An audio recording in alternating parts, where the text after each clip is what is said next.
दोस्तों, अगर आप कोई पुराना कंप्यूटर या फिर मॉनिटर इस्तेमाल करते हैं तो आपने वीजीए केबल तो ज़रूर देखा होगा। दोस्तों, पुराने जितने भी मॉडल्स आते थे उनमें वीजीए केबल ही इस्तेमाल होता था, लेकिन आजकल एचडीएमआई पोर्ट भी आने लगे हैं और आजकल के जितने भी मॉडर्न टीवी है उनमें एचडीएमआई पोर्ट ज़रूर रहता है। लेकिन आप जितने भी पुराने और नए आने वाले डिस्प्ले पोर्ट्स होते हैं उनमें कंफ्यूज होते होंगे कि आखिर कौन सा पोर्ट कहाँ लगाना है और इनके फायदे क्या क्या होते हैं। तो आज के इस वीडियो में हम यही बताएंगे कि इन सभी पोर्ट्स में क्या क्या अंतर होता है और क्या क्या फायदे होते हैं। दोस्तों, सबसे पहले हम बात करते हैं वीजीए पोर्ट की। इसका फुल फॉर्म होता है वीडियो ग्राफिक अरे और इसका आविष्कार सबसे पहले 1987 में किया गया था और ये आमतौर पर आपको नीले कलर के दिखाई देंगे। वीजीए पोर्ट में आमतौर पर 15 तरह की पिनें लगी होती है और इनको 5-5 की रो में डिवाइड किया जाता है। दोस्तों, वीजीए केबल एनालॉग सिग्नल पर काम करती है, यानी कि आप जो भी डिस्प्ले या फिर वीडियो देख रहे हैं वो एनालॉग सिग्नल पर वर्क करता है। दोस्तों, यहाँ पर ध्यान देने वाली बात यह है कि अगर आपने वीजीए केबल की लेंथ बहुत ही ज्यादा कर रखी है तो वीडियो क्वालिटी कम होगी और अगर ज्यादा रेजोल्यूशन के साथ वीजीए केबल बहुत ही लंबी है तो वीडियो की क्वालिटी भी बहुत रिड्यूस होगी। और वीजीए पोर्ट का इस्तेमाल आमतौर पर पुराने समय में जो डब्बे टाइप वाला मॉनिटर होता था जिसको सीआरटी मॉनिटर कहा जाता है वहाँ पर होता था, लेकिन इनका इस्तेमाल अभी के स्लिम मॉनिटर्स में भी किया जाता है। अब हम बात करते हैं डीवीआई पोर्ट की। दोस्तों, इसका फुल फॉर्म होता है डिजिटल विजुअल इंटरफेस और इसका आविष्कार 1999 में किया गया था। इसका आविष्कार सिर्फ इसलिए किया गया था कि ये एलसीडी मॉनिटर्स के अंदर हाई क्वालिटी वीडियो का ट्रांसमिशन कर सके। दोस्तों, डीवीआई पोर्ट के भी 3 अलग अलग वर्जन्स होते हैं। इसको 3 हिस्सों में बांटा जा सकता है। सबसे पहले वाले को डीवीआई 1 कहते हैं, जिसमें से ए का मतलब होता है एनालॉग।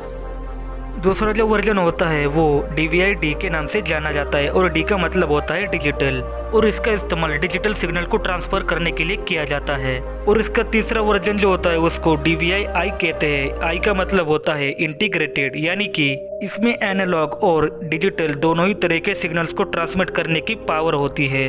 दोस्तों, डीवीआई डी और डीवीआई आई इन दोनों के भी अलग अलग वर्जन्स आते हैं जिनको 2 भागों में बांटा जा सकता है। डीवीआई डी को हम सिंगल लिंक कह सकते हैं और डीवीआई आई को ड्यूअल लिंक कह सकते हैं। इन दोनों के ही बीच में अंतर ये होता है कि डीवीआई आई में 6 एक्स्ट्रा पिनें दी जाती है जिससे आपको रेजोल्यूशन दुगना मिल जाएगा। दोस्तों, अब हम बात करते हैं एचडीएमआई पोर्ट की। इसका फुल फॉर्म होता है हाई डेफिनेशन मल्टीमीडिया इंटरफेस। दोस्तों, ये चीज़ आपने भी नोटिस की होगी कि आजकल जो भी डिवाइसेस आते हैं उनमें एचडीएमआई पोर्ट का नाम आपने सुना ही होगा और ये आजकल हर तरह के डिवाइसेस में आने लगे हैं। इसका आविष्कार सन 2002 में किया गया था और इसको सिर्फ इसलिए ईजाद किया गया था कि इसके जरिए हम हाई क्वालिटी का वीडियो और हाई क्वालिटी का ऑडियो दोनों ही एक ही केबल के जरिए ट्रांसफर कर सके। दोस्तों, सन 2009 में इसका एक और वर्जन भी निकाला गया था जिसको HDMI 1.4 कहा जाता है और इसके जरिए हम अब नेटवर्क को भी ट्रांसफर कर सकते थे, यानी कि अब एक ही केबल के जरिए हम high quality audio, high quality video और नेटवर्क का भी इस्तेमाल कर सकते थे। सिर्फ यही नहीं, इसके साथ एक और भी फीचर ऐड कर दिया गया था। हम 4K वीडियोस को 30 से 40 हर्ट्ज की फ्रीक्वेंसी पर देख सकते थे। लेकिन 2017 में इसका एक और भी वर्जन आया था जिसको 2.1 कहा जाता था। इसका मतलब ये था कि अब हम हायर रेजोल्यूशन और हायर रिफ्रेश रेट तक भी जा सकते थे, यानी कि अब हम 4K वीडियोस को 120 हर्ट्ज की फ्रीक्वेंसी पर देख सकते थे और तो और हम 8K की वीडियोस को 60 हर्ट्ज तक की फ्रीक्वेंसी पर देख सकते थे। इसके साथ 10K की वीडियोस का भी सपोर्ट दिया गया था जो कमर्शियली ऑडियो विजुअल सिस्टम और स्पेशलिटीज के लिए इस्तेमाल किया जाता था। अब हम बात करते हैं डिस्प्ले पोर्ट की। दोस्तों, इसका सबसे पहले आविष्कार वेसा ने किया था 2006 में। वेसा का फुल फॉर्म है वीडियो इलेक्ट्रॉनिक स्टैंडर्ड एसोसिएशन। दोस्तों, डिस्प्ले पोर्ट का प्रमुख इस्तेमाल हाई क्वालिटी वीडियो को ट्रांसफर करने के लिए किया गया था, लेकिन अब आप इसका इस्तेमाल ऑडियो डेटा और यूएसबी के लिए भी कर सकते हैं। दोस्तों, ये एक हाई परफॉर्मेंस इंटरफेस पोर्ट है और इसको इसलिए डिजाइन किया गया था ताकि ये वीजीए पोर्ट और डीवीआई पोर्ट्स को रिप्लेस कर सके।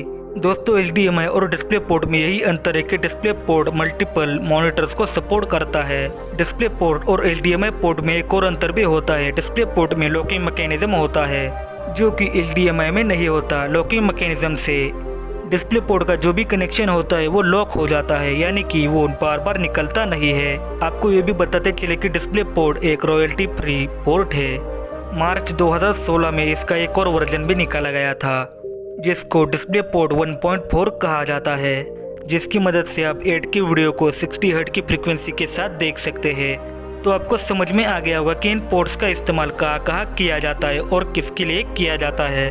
अगर आप इस चैनल पर नए तो इस चैनल को सब्सक्राइब करके पास वाले बेल आइकन को दबाएं और ऑल पे क्लिक करें। मैं आपसे मिलता हूँ किसी और वीडियो में, और तब तक के लिए नमस्कार।